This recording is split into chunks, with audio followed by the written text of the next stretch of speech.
మీకు మీ కుటుంబ సభ్యుల అందరికీ శరన్నవరాత్రుల శుభాకాంక్షలు.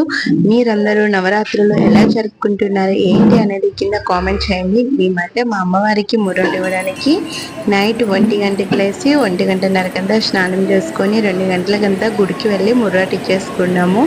ఎందుకంటే పొద్దున్న పూట ఫుల్గా జనాలు అయిపోతారు. ముర్రాట తీసుకొని వెళ్ళాలంటే చాలా కష్టంగా ఉంటుంది. ఇట్లా ఉంటుంది క్రౌడ్ అనేది. మార్నింగ్ టైంలో అయితే అస్సలు ముర్రాట పట్టుకొని వెళ్ళాలంటేనే తోసుకుంటూ వెళ్ళిపోతారు. కనుక నేను మార్నింగే అమ్మవారికి ముర్రాట ఇచ్చేసి దర్శనం చేసుకున్నాను.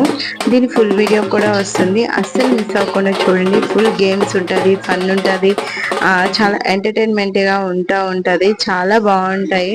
మనకి ఎగ్జిబిషన్ అయితే ఎలా ఉంటుందో అలాగా ఇక్కడ కూడా జరుపుకుంటాము. 3 రోజులు చాలా బాగా అనేది చేసుకుంటారు. ఈ వీడియో మీకు నచ్చినట్టుంటే ఒక లైక్ చేయండి. మన ఛానల్ని సబ్స్క్రైబ్ చేసి సపోర్ట్ చేస్తారని మనస్ఫూర్తిగా